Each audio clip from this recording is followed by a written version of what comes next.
Sve što nam se dešava može se otprilike najjednostavnije objasniti neslobodom medija koja postoji u Srbiji. To je već dugo jedan od glavnih razloga što ka Evropi godinama ne pravimo ni korak napred.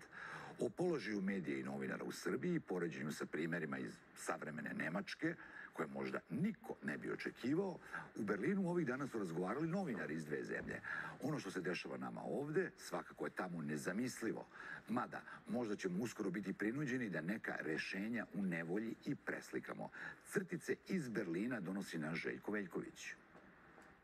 Nad Berlinom, vidljiv sa juga, severa, ali simboličnije sa istoka i zapada grada, bdi televizijski toranj, daleko najviša građevina u gradu, izgrađena krajem 60-ih, u tadašnjem istočnom Berlinu kao simbol istočno-nemačke i sovjetske moći.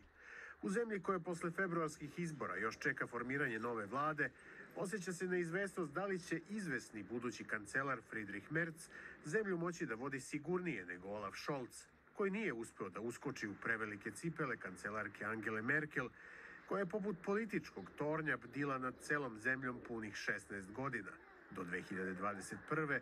i koja je bila najdugovečniji kancelar od pada Berlinskog zida 1989. Zidova u Nemačkoj ipak još ima. 3,5 decenije kasnije ostaci Berlinskog zida tu su kao umetničke instalacije, kao atrakcija za turiste, ali i kao podsjećanje Nemcima na vreme kada su ovaj grad i ova zemlja bili podeljeni.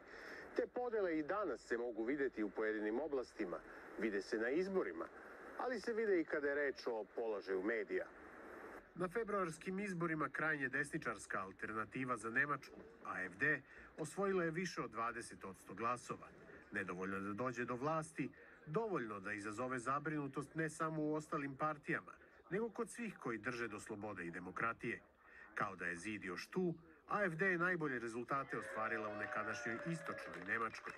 Među prioritetnim metama ove partije su slobodni mediji, pa je na njihovim skupovima, pre svega u istočnim delovima zemlje, postala uobičajena praksa da novinari imaju obezbeđenje, jer čak ni fizički napadi na novinare nisu retkost kad se sretnu sa pristalicama desničara.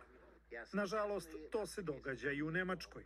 Takozvana alternativa za Nemačku, AfD, ostvarila je značajan rezultat na izborima za Bundestag. To je partija koja nije prijateljski nastrojena prema medijima. Oni napadaju novinare i etiketiraju ih kao neprijatelje.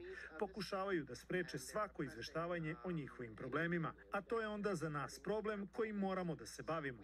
To nije tipično nemački problem. Uspon populizma i ekstremizma je globalna pretnja. Moramo da nađemo rešenje kako da u takvim okolnostima osiguramo novinarstvo slobodno i nezavisno od svih ekstremista, populista i njihovih pretnji. Radimo na tome, ali potrebno je da budemo glasniji i da nađemo evropsko rešenje za ove izazove.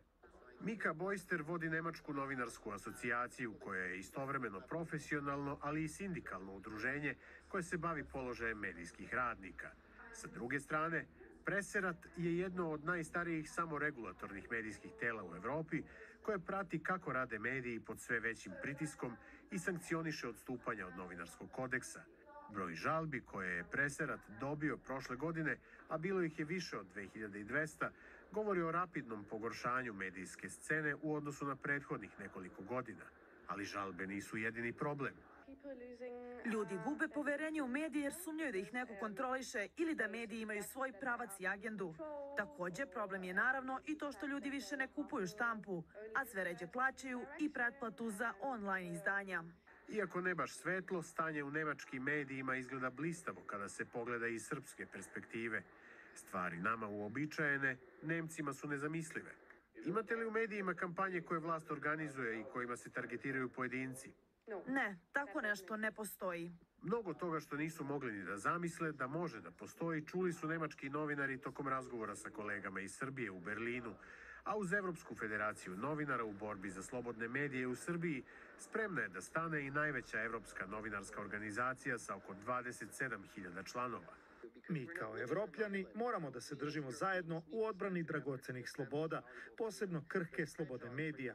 Moramo zajedno, ali naša je dužnost da kao najveće novinarske organizacije u Evropi da dignemo glas za slobodu medija i u Srbiji, na Zapadnom Balkanu i u Istočnoj Evropi, u celoj Evropi. Gde god postoje novinari izloženi pritiscima, moramo sa njima da stanemo solidarno u odbrani prava svih nas. Zato ćemo i mi odavde dići svoj glas i to će se čuti. A posle formiranja nove vlade, iz Berlina bi se mogli čuti još neki glasovi kojih nije bilo za vreme vlade Olafa Šolca. U Srbiji, podeljenoj nevidljivim zidovima, ko što je nekada Nemačku delio onaj pravi zid, ti glasovi bi jednoj strani mogli da donesu ohrabrenje, drugoj hladan tuš. Željko Veljković, Televizija Nova.